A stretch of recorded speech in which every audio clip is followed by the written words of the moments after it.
ವೀಕ್ಷಕರು ನೋಡಿ, ಮನೆಯಲ್ಲಿ ನೆಮ್ಮದಿನೇ ಇರೋದಿಲ್ಲ, ನೆಮ್ಮದಿಯಾಗಿ ನಿದ್ದೆನೂ ಕೂಡ ಬರ್ತಾ ಇರೋದಿಲ್ಲ. ಯಾಕೆ ಕಾರಣ ಅನ್ನೋದು ಸಾಕಷ್ಟು ಗೊಂದಲಕ್ಕೂ ಕೂಡ ಕಾರಣವಾಗ್ತಾ ಇರುತ್ತೆ. ಎಷ್ಟೇ ದುಡಿದ್ರೂ ಕೂಡ ಕೈಯಲ್ಲಿ ಕಾಸು ನಿಲ್ತಾ ಇಲ್ಲ. ನಿಮ್ಮ ಕಠಿಣ ಪರಿಶ್ರಮದ ನಡುವೆಯೂ ಕೂಡ ಯಶಸ್ಸು ನಿಮ್ಮಿಂದ ಸಾಕಷ್ಟು ದೂರ ಸರಿತಾನೇ ಇರುತ್ತೆ. ಕೈಗೆ ಬಂದಂತಹ ತುತ್ತು ಬಾಯಿಗೆ ಬರದಂತೆ ಯಾವುದೋ ಒಂದು ಅದೃಶ್ಯ ಶಕ್ತಿ ನಿಮ್ಮನ್ನ ತಡಿತಾ ಇರುವಂತಹ ಅನುಭವ ಸಾಕಷ್ಟು ಆಗ್ತಾನೆ ಇರುತ್ತೆ. ಬಟ್ ಆದರೆ ಯಾಕೆ, ಯಾರು ಅನ್ನೋದು ಗೊತ್ತಾಗ್ತಾ ಇರೋದಿಲ್ಲ. ಹಗಲಿರುಳು ಕಷ್ಟಪಟ್ಟು ಕಟ್ಟಿದ ನಿಮ್ಮ ವ್ಯವಹಾರ ದಿಢೀರ್ ಅಂತ ಹೇಳಿ ಕುಸಿದೋಗ್ಬಿಡುತ್ತೆ. ಹೌದು ವೀಕ್ಷಕರೇ, ನೋಡಿ, ದೃಷ್ಟಿದೋಷ, ನಕಾರಾತ್ಮಕ ಶಕ್ತಿ ಅಥವಾ ಈ ಮಾಟ ಮಂತ್ರ ಮತ್ತು ಈ ವಾಮಾಚಾರದ ಪ್ರಭಾವದಿಂದ ಇವತ್ತು ಎಷ್ಟೋ ಕುಟುಂಬಗಳು ಬೀದಿಗೆ ಬಂದ್ಬಿಟ್ಟಿದ್ದಾವೆ. ಆದರೆ ನಿಮ್ಮ ಮೇಲೆ ಇಂತಹ ಪ್ರಯೋಗ ನಡೆದಿದೆ ಅಂತ ಹೇಳಿ ಹೇಗೆ ತಿಳಿಯೋದು?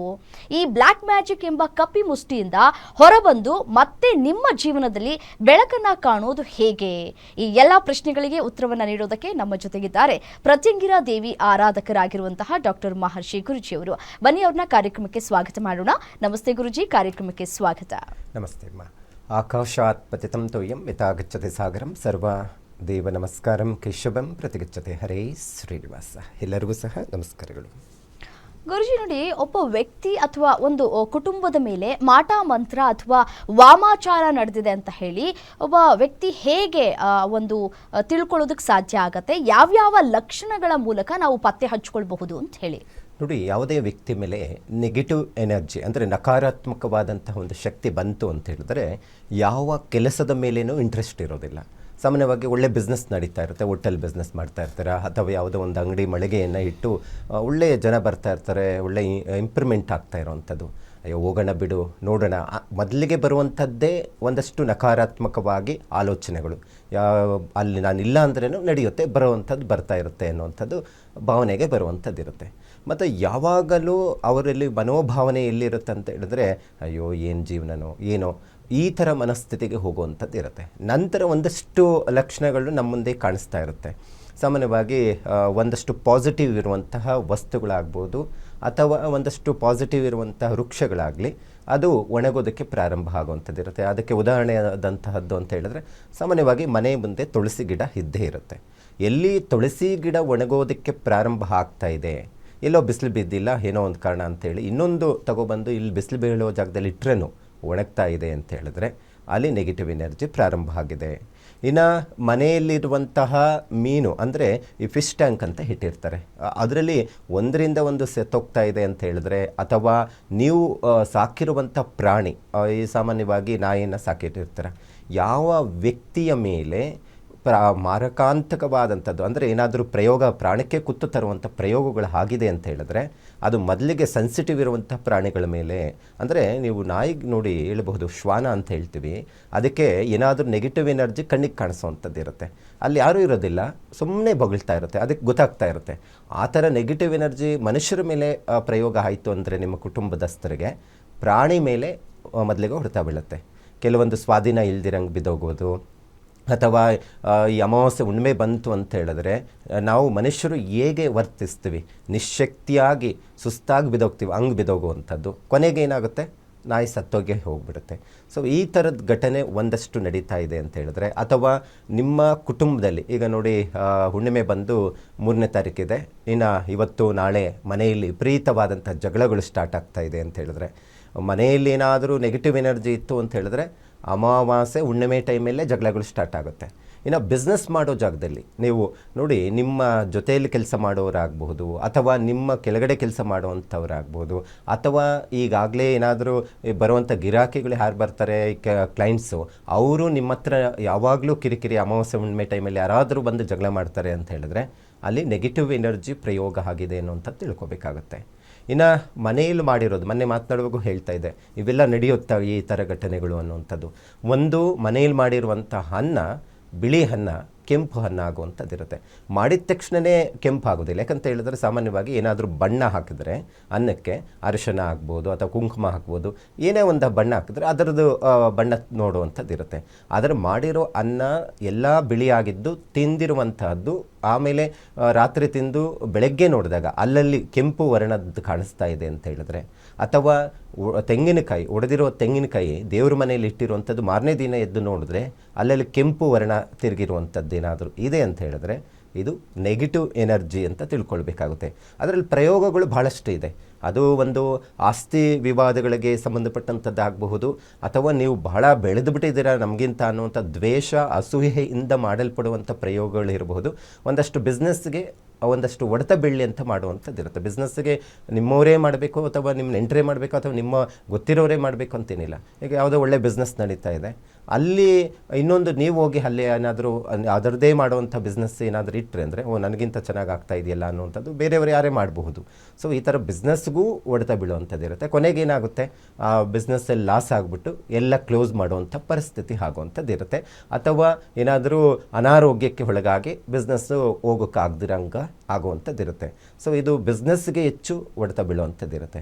ಇನ್ನು ಮನೆಯಲ್ಲಿ ಅಂದರೆ ನಮ್ಮವರೇ ಮಾಡಲ್ಪಡುವಂತಹದ್ದು ಕೆಲವೊಂದು ಏನಾಗುತ್ತೆ, ವೈವಾಹಿಕ ಜೀವನಕ್ಕೆ ಒಂದಷ್ಟು ಹೊಡೆತ ಬೀಳುವಂಥ ಸಾಧ್ಯತೆಗಳು ಇರುತ್ತೆ. ಮತ್ತು ಒಂದಷ್ಟು ಅನಾರೋಗ್ಯಕ್ಕೆ ಒಳಗಾಗುತ್ತಾರೆ. ಒಂದಷ್ಟು ಈ ಮಾರಣಾಂತಕ ಪ್ರಯೋಗಗಳಂತ ಹೇಳುತ್ತೆ, ಅದರಲ್ಲಿ ಮಾಡುವಂಥ ಪ್ರಯೋಗಗಳಂದ್ರೆ ಅಥರ್ಣ ವೇದದಲ್ಲಿ ಒಂದಷ್ಟು ಪ್ರಯೋಗಗಳಿದ್ದಾವೆ. ನಾವು ಅದನ್ನೇ ಒಂದಷ್ಟು ಹೋಮ, ಪ್ರತ್ಯಂಗಿರ ಹೋಮ, ಬಗಳಾಮುಖಿ ಹೋಮ ಆಗಬಹುದು, ಇವೆಲ್ಲವೂ ಬರುವಂಥದ್ದು ಈ ದುಷ್ಟಶಕ್ತಿಗಳನ್ನು ನಿಗ್ರಹಿಸುವಂಥದ್ದು ಅಥರ್ಣ ವೇದದಲ್ಲಿ. ಅಂದರೆ ಏನೋ ಒಂದು ಕೆಟ್ಟದಿದೆ ಅಂದರೆ ಅದನ್ನು ಒಂದಷ್ಟು ನಿಗ್ರಹಿಸುವಂಥ ಶಕ್ತಿನೂ ಅದರಲ್ಲೇ ಇರುತ್ತೆ. ಸೊ ಎಲ್ಲಿ ಈ ರೀತಿ ಪ್ರಯೋಗಗಳು ಆಗಿರುತ್ತೋ ಅಲ್ಲಿ ಒಬ್ಬ ಮನುಷ್ಯನಿಗೆ ಪ್ರಾಣಕ್ಕೆ ಕುತ್ತು ತರುವಂಥದ್ದು ಆಗುವಂಥದ್ದು ಇರುತ್ತೆ. ಅಂದರೆ ಬಹಳ ಜನ ಒಂದಷ್ಟು ಇದೆಲ್ಲ ನಡೆಯುತ್ತಾ, ಅಷ್ಟೊಂದು ಶಕ್ತಿ ಇದೆಯಾ, ಈಗಿನ ಕಾಲದಲ್ಲಿನೂ ಈ ಬ್ಲ್ಯಾಕ್ ಮ್ಯಾಜಿಕ್ ಅನ್ನೋದು ನಡೆಯುತ್ತಾ ಅನ್ನುವಂಥದ್ದು ಒಂದಷ್ಟು ವಾದ ವಿವಾದಗಳು ಇದ್ದಾವೆ ಇವತ್ತಿಗೂ. ಈಗಾಗಲೇ ಸಮಸ್ಯೆಗೆ ಸಿಕ್ಕಾಕ್ಕೊಂಡಿರುವಂಥವ್ರು ನಂಬಲೇಬೇಕಾದಂಥ ಪರಿಸ್ಥಿತಿ ಇದೆ. ಉದಾಹರಣೆಗೆ ಆರೋಗ್ಯದ ವಿಚಾರದಲ್ಲಿ ಈಗಾಗಲೇ ಮೆಡಿಕಲ್ ಚೆಕಪ್ಪು, ಏಕೆಂದರೆ ಇವೆಲ್ಲ ಕಾಣಿಸ್ತದೆ, ನಮಗೆ ಬಾಧೆಯ ಸಮಸ್ಯೆಗಳು ಕಾಣಿಸ್ತಾ ಇದೆ. ಮೆಡಿಕಲಲ್ಲಿ ಎಲ್ಲ ರೀತಿಯಲ್ಲಾದಂತಹ ಚೆಕಪ್ ಮಾಡಿಸಿದ್ದಾರೆ. ಆದರೆ ಅಮಾವಾಸ್ಯೆ ಹುಣ್ಣಿಮೆ ಬಂತಂದರೆ ಎಲ್ಲೇ ಹೋಗೋಕ್ಕಾಗಲ್ಲ, ದಿಢೀರಂತ ನಿಶ್ಶಕ್ತಿಯಾಗಿ ಬಿದ್ದೋಗ್ಬಿಡ್ಬೇಕು. ಒಂದು ಕೈ ಅಥವಾ ಒಂದು ಕಾಲು ಸ್ವಾಧೀನ ಇಲ್ದಿರಂಗೆ ಆಗಿಬಿಡಬೇಕು. ಅಥವಾ ಕೆಲವೊಮ್ಮೆ ಏನಾಗುತ್ತೆ, ಒಂದಷ್ಟು ಸ್ಟೇಜ್ ಅಂತ ಇರುತ್ತೆ, ಒಂದು ಪ್ರಾರಂಭ ಅಂತ ಹೇಗಿರುತ್ತೆ, ಒಂದು ನಂತರ ಏನಾಗುತ್ತೆ ಅಂತ, ಕೊನೆಯಲ್ಲೇನಾಗುತ್ತೆ ಒಬ್ಬರಿಂದ ಒಬ್ಬರು ತೀರೋಗುವಂಥದ್ದು. ಅದು ಹೇಗೆ ಆಗುತ್ತೆ ಅಂತ ಹೇಳಿದ್ರೆ, ಸಾಮಾನ್ಯವಾಗಿ ನೋಡಿ, ನೆಗೆಟಿವ್ ಎನರ್ಜಿ ಬಂತು ಅಂತ ಹೇಳಿದ್ರೆ ಎಲ್ಲೋ ಒಂದು ಕಡೆ ಗಾಡಿ ತಗೊಂಡೋಗಿ ಆ ಅಮಾವಾಸ್ಯೆ ಸಮೀಪದಲ್ಲೇ ಅಪಘಾತ ಆಗಿ ಪ್ರಾಣ ಹೋಗುವಂಥದ್ದು. ಅಥವಾ ಭಾಳ ಚೆನ್ನಾಗಿರ್ತಾನೆ, ದೃಢಕಾಯವಾಗಿರ್ತಾನೆ, ಆರೋಗ್ಯವಂತನಾಗಿರ್ತಾನೆ, ಅಮಾವಾಸ್ಯೆ ಹಿಂದೆ ದಿವಸನೇ ಯಾರೋ ತೀರೋಗ್ಬಿಟ್ಟು ಇರುವಂಥದ್ದು. ಅವ್ರಿಗೆ ಗೊತ್ತಾಗ್ತಾ ಇರುತ್ತೆ, ಹೇಳ್ಕೊತಾ ಇರ್ತಾರೆ, ಯಾಕೋ ಗೊತ್ತಾಗ್ತಾ ಇಲ್ಲ, ಈ ಅಮಾವಾಸ್ಯೆ ಹುಣ್ಣಿಮೆ ಟೈಮು ಬಂತು ಅಂದರೆ ನನಗೇನೋ ಆರೋಗ್ಯ ಕೆಡ್ತಾ ಇದೆ, ಹೊಟ್ಟೆಯಲ್ಲಿ ಬಾಧೆ ಆಗ್ತಾ ಇದೆ. ಸಂಜೆ ಆಯಿತು ಅಂತ ಹೇಳಿದ್ರೆ ಏನಕ್ಕೆ ಬದುಕಿರಬೇಕು ಅಂತ ಸುಸ್ತಾಗಿ ನರಕ ನೋಡುವಂಥ ಪರಿಸ್ಥಿತಿ ಆಗ್ತಾಯಿದೆ. ಕೈ ಕಾಲೆಲ್ಲ ಈ ಸೆಳುಕೊಡ್ದಂಗೆ ಆಗ್ತಾಯಿದೆ. ಆಯಿತು, ಡಾಕ್ಟರ್ ಹತ್ರ ತೋರಿಸಿ ಚೆನ್ನಾಗಿದೆ ಅಂತ ಎಲ್ಲ ತೋರಿಸಿ ಎಲ್ಲ ಇಲ್ದಿದ್ದ ಡಾಕ್ಟ್ರುಗಳೆಲ್ಲ ನೋಡಿ ಮೆಡಿಕಲಲ್ಲೆಲ್ಲ ಕೊನೆಯಲ್ಲಿ ಇವ್ರಿಗೆ ಮನೋರೋಗ ಬಂದ್ಬಿಟ್ಟಿದೆ ಅನ್ನೋವಂಥ ಮನಸ್ಥಿತಿಗೆ ಹೋಗಬೇಕು, ಅಲ್ಲಿವರೆಗೂ ಚೆಕಪ್ ಮಾಡಿಸಿರ್ತಾರೆ. ಆದರೆ ಸಮಸ್ಯೆ ಈ ಬ್ಲ್ಯಾಕ್ ಮ್ಯಾಜಿಕ್ ಅನ್ನುವಂಥದ್ದು ಕಣ್ಣಿಗೆ ಕಾಣಿಸೋದಿಲ್ಲ, ಕೈಗೆ ಹಿಡ್ಕೊಳ್ಳೋಕ್ಕಾಗಲ್ಲ. ಅದಕ್ಕಾಗಿ ಏನಾದರೂ ಈ ಥರ ಪ್ರಾಬ್ಲಮ್ ಇದೆ ಅಂತ ಹೇಳಿದ್ರೆ ಮೊದಲಿಗೆ ನೆಗೆಟಿವ್ ಎನರ್ಜಿನ ರಿಮೂವ್ ಮಾಡ್ಕೊಳ್ಳೋದು ಹೇಗೆ, ಅದಕ್ಕೆ ಸಂಬಂಧಪಟ್ಟಂತಹದ್ದು ಪರಿಹಾರ ಏನು, ಇದನ್ನು ತಿಳ್ಕೊಂಡ್ರೆ ಖಂಡಿತ ನಿಮ್ಮ ಸಮಸ್ಯೆಗಳಿಂದ ಈಚೆ ಬರಲಿಕ್ಕೆ ಸಾಧ್ಯ ಆಗುತ್ತೆ. ಓಕೆ ಗುರೀಶ್, ನೋಡಿ, ಇವತ್ತಿನ ಕಾಲದಲ್ಲಿ ಅನೇಕರು ಇವುಗಳನ್ನು ನಂಬೋದೇ ಇಲ್ಲ. ಆದರೆ ಅನುಭವಿಸಿದವ್ರಿಗೆ ಮಾತ್ರ ಇದರ ನೋವು ಏನು ಅನ್ನೋದು ಗೊತ್ತಾಗುತ್ತೆ. ಈ ವಿಜ್ಞಾನ ಮತ್ತು ಆಧ್ಯಾತ್ಮದ ದೃಷ್ಟಿಯಲ್ಲಿ ಇದರ ಪ್ರಭಾವ ಹೇಗಿರುತ್ತೆ ಅಂತ ನೋಡಿ. ಸಾಮಾನ್ಯವಾಗಿ ವೈಜ್ಞಾನಿಕವಾಗಿ ಒಂದಷ್ಟು ಪ್ರಭಾವ ಹೇಗೆ ಬೀಳುತ್ತೆ ಅಂತ ಹೇಳ್ತೀನಿ. ಈ ರಾಹು ಮತ್ತು ಕೇತುವಿನ ಪ್ರಭಾವ ಅಂತ ಹೇಳ್ತೀವಿ. ಅಂದರೆ ಸಾಮಾನ್ಯವಾಗಿ ಈಗಾಗಲೇ ಈ ಗ್ರಹಣದ ವಿಚಾರ, ಈಗ 3ನೇ ತಾರೀಕು ಗ್ರಹಣ ಇದೆ, ಚಂದ್ರಗ್ರಹಣ, ಕೇತುಗ್ರಸ್ಯ ಚಂದ್ರಗ್ರಹಣ ಅಂತ. ವೈಜ್ಞಾನಿಕವಾಗಿ ನೋಡಿದಾಗ ವಿಜ್ಞಾನಿಗಳು ರಾಹುಕೇತು ಇಲ್ಲ ಅಂತ ವಾದಿಸುವಂಥದ್ದು. ಅಂದರೆ ಈ ರಾಹುಕೇತುಗಳ ಛಾಯೆ ಏನಿರುತ್ತೆ ಈ ಗ್ರಹಣಕ್ಕೆ ಕಾರಣ ಅನ್ನುವಂಥದ್ದು ಜ್ಯೋತಿಷ್ಯ ಶಾಸ್ತ್ರದ ಒಂದಷ್ಟು ಲೆಕ್ಕಾಚಾರ. ಆದರೆ ಒಂದಷ್ಟು ಈ ಪ್ರಭಾವಕ್ಕೆ ಕಣ್ಣಿಗೆ ಕಾಣಿಸ್ತಿರೋ ಇರುವಂಥದ್ದು ತನಗೆ ಅನುಭವ ಆದಾಗ ಅಥವಾ ತನಗೆ ಆ ಸಮಸ್ಯೆ ಬಂದಾಗ ನಂಬಲೇಬೇಕಾದಂಥದ್ದು ಘಟನೆಗಳು ನಡೀತಾ ಇದ್ದಾವೆ. ಸೊ ಹಾಗಾಗಿ ಇದಕ್ಕೆ ಸಂಬಂಧಪಟ್ಟಂಥದ್ದು ಒಂದಷ್ಟು ಸಮಸ್ಯೆ ಬಂದಾಗ ಪರಿಹಾರಗಳು ಮಾಡ್ಕೊಂಡಿದ್ದ ತಕ್ಷಣವೇ ಪರಿಹಾರ ಸಿಕ್ಕಿದೆ ಅಂತ ಹೇಳಿದ್ರೆ ನಂಬಲೇಬೇಕಾದಂಥ ಪರಿಸ್ಥಿತಿ ಇರುತ್ತೆ. ಓಕೆ ಗುರುಜಿ, ಕಾಲರ್ಸ್ ರೆಡಿ ಇದ್ದಾರೆ, ಮಾತಾಡ್ಸೋಣ. ಹಲೋ, ನಮಸ್ತೆ. ಹಲೋ, ನಮಸ್ತೆ ಮಾ, ತಮ್ಮ ಹೆಸರು? ನಮಸ್ತೆ. ತಮ್ಮ ಹೆಸರು? ಹಲೋ, ಕೇಳಿಸ್ತಿದ್ಯಾ ನಾನು ಮಾತಾಡ್ತಾ ಇರೋದು? ದಯವಿಟ್ಟು ಟಿವಿ ವಾಲ್ಯೂಮ್ ಅನ್ನ ಮ್ಯೂಟ್ ಮಾಡ್ಬಿಟ್ಟು ಮಾತಾಡಿ. ಇಲ್ಲ, ವಾಲ್ಯೂಮ್ ಕೊಟ್ಟಿಲ್ಲ, ಮೊಮ್ಮಗಳ ಬಗ್ಗೆ ಮಾತಾಡ್ಬೇಕಿತ್ತು. ಸರಿ, ಅವರ ಹುಟ್ಟಿದ ದಿನಾಂಕ ಮತ್ತೆ ಸಮಯವನ್ನ ತಿಳಿಸಿ. ಏಪ್ರಿಲ್ 8, 1922 ಇಸ್ವಿಲಿ ಸರಿಯಾಗಿ ಹೇಳಿಮಾ. ಸಾಯಂಕಾಲ 5 ಡೇಟ್ ಆಫ್ ಬರ್ತ್ ಇನ್ನೊಂದ್ಸಲ ಹೇಳಿ. 22ನೇ ಇಸ್ವಿ ಏಪ್ರಿಲ್ 8 ಸಂಜೆ 5 8 ಏಪ್ರಿಲ್ 2022. ಸಮಯ ಸಾಯಂಕಾಲ 5 ಖುಷ್ವಿ ಅಧ್ಯಯನ ಅಂತ. ಸಂಜೆ 5:30. ಸರಿ, ಗುರೂಜಿ ಇದ್ದಾರೆ, ಮಾತಾಡಿ. ನಮಸ್ತೆ ಅಮ್ಮ. ಹಲೋ, ನಮಸ್ತೆ ಗುರುಜಿ. ಮಗು ಹುಟ್ಟಿರುವಂಥದ್ದು ಆರಿದ್ರ ನಕ್ಷತ್ರದಲ್ಲಿ ಹುಟ್ಟಿರುವಂಥದ್ದಮ್ಮ. ಹೌದು ಗುರುಜಿ. ಮಿಥುನ ರಾಶಿ ಬರುತ್ತೆ. ಹೇಗಿದೆ ಮಗು ಆರೋಗ್ಯ ಎಲ್ಲ? ಏನು ಹೆಸರಿಟ್ಟಿದ್ದೀರಾ? ಖುಷ್ವಿ ಅಧ್ಯಯನ. ಓಕೆಮ್ಮ. ಈ ಮಗು ಜಾತಕದಲ್ಲಿ ಮಿಥುನ ಲಗ್ನದಲ್ಲಿ ಜನನ ಆಗಿರುವಂಥದ್ದು. ಅಷ್ಟಮ ಸ್ಥಾನದಲ್ಲಿ ಬುಧ ಬಲಹೀನನಾಗಿದ್ದಾನೆ. 6ನೇ ಮನೆಯಲ್ಲಿ ಸಹ ಕುಜ ಶುಕ್ರ ಗುರು ಕಾಂಬಿನೇಷನ್ಸ್ ಇದೆ. ಸ್ವಲ್ಪ ಹೆಲ್ತ್ ಬಗ್ಗೆ ಹೆಚ್ಚು ಗಮನ ಕೊಡಬೇಕು. ಎಜುಕೇಷನ್ ವಿಚಾರದಲ್ಲಿ ನೋಡೋಕ್ಕೋದ್ರೆ ಚತುರ್ಭಾವ ಅಂತ ಹೇಳ್ತೀವಿ. ಚತುರ್ಭಾವದಲ್ಲಿ ಗುರು ಅಧಿಪತಿ ಆಗಿರ್ತಾನೆ. ಎಜುಕೇಷನ್ ಚೆನ್ನಾಗಿರುತ್ತೆ, ಹೈಯರ್ ಎಜುಕೇಷನ್ ಚೆನ್ನಾಗಿ ಮಾಡುವಂಥದ್ದು ಇರುತ್ತೆ. ಮತ್ತು ಈ ಮಗುಗೆ ವ್ಯಯಾಧಿಪತಿ ನಾವು ನೋಡೋಕ್ಕೋದ್ರೆ ಸೂರ್ಯ ಸಪ್ತಮ ಸ್ಥಾನದಲ್ಲಿ ಇರುವಂಥದ್ದಿದೆ. ಯಾಕಂತ ಹೇಳಿದ್ರೆ ಯಾವಾಗಲೂ ಅಷ್ಟೇ ಗುರುಸ್ಥಾನ, ಚತುರ್ಭಾವಾಧಿಪತಿ, ವ್ಯಯಸ್ಥಾನಾಧಿಪತಿ ಲೆಕ್ಕಾಚಾರದಲ್ಲಿ ನಾವು ನೋಡೋಕ್ಕೋದ್ರೆ ಹೈಯರ್ ಎಜುಕೇಷನ್ಗೆ ವಿದೇಶದಲ್ಲಿ ಹೋಗಿ ಓದುವಂಥದ್ದು, ಇದರನ್ನೆಲ್ಲ ಲೆಕ್ಕಾಚಾರ ಮಾಡಬಹುದು. ಆದರೆ ಈ ಮಗುವಿನ ಜಾತಕದ ಪ್ರಕಾರದಲ್ಲಿ ಪ್ರಸ್ತುತ ಈಗ ನಡೀತಾ ಇರುವಂಥದ್ದು ಗುರು ಜನ್ಮದಲ್ಲಿದ್ದಾನೆ. ನಾವು ಸಾಮಾನ್ಯವಾಗಿ ಗುರುಬಲ ಇಂಥದ್ದೆಲ್ಲ ಹೇಗೆ ಲೆಕ್ಕಾಚಾರ ಅಂದರೆ ಏನಾದರೂ ಶುಭ ಕಾರ್ಯಗಳಿಗೆಲ್ಲ ನೋಡ್ತೀವಿ ಅಥವಾ ಹೊಸ ಬಿಸ್ನೆಸ್ಗೆ ನೋಡ್ತೀವಿ. ಆದರೆ ಮಗುವಿಗೆ ಈ ಜಾತಕದ ಪ್ರಕಾರದಲ್ಲಿ ಒಂದಷ್ಟು ಬಾಲಗ್ರಹ, ಬಾಲ ಅರಿಷ್ಟಕ್ಕೆ ಸಂಬಂಧಪಟ್ಟಂಥದ್ದು, ಅದರಿಂದ ಏನಾಗುತ್ತೆ ಒಂದಷ್ಟು ಹೆಲ್ತ್ ಪ್ರಾಬ್ಲಮ್ ಆಗುವಂಥದ್ದು ಇರುತ್ತೆ.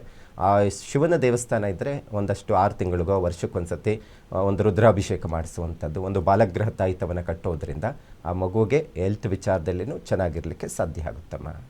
ಧನ್ಯವಾದಗಳು ಕರೆ ಮಾಡಿದ್ದಕ್ಕಾಗಿ. ಮತ್ತೊಬ್ರು ಕಾಲರ್ ರೆಡಿ ಇದ್ದಾರೆ. ಹಲೋ, ನಮಸ್ತೆ. ನಮಸ್ತೆ ಸರ್, ಯಾರ ಬಗ್ಗೆ ತಿಳ್ಕೊಬೇಕಿತ್ತು? ಮೇಡಮ್, ನಮ್ಮ ಮಗನ ಬಗ್ಗೆ ತಿಳ್ಕೊಬೇಕಾಯ್ತು. ಅವರ ಹುಟ್ಟಿದ ದಿನಾಂಕ ಮತ್ತು ಸಮಯವನ್ನ ತಿಳಿಸಿ. ನಮ್ಮ ಮಗಂದು ಅವ್ರ ರವಿ ಅಂತೇಳಿ. ಹುಟ್ಟಿದ ದಿನಾಂಕ ಹೇಳಿ ಸರ್. 24 ಹ್ಮ್ 24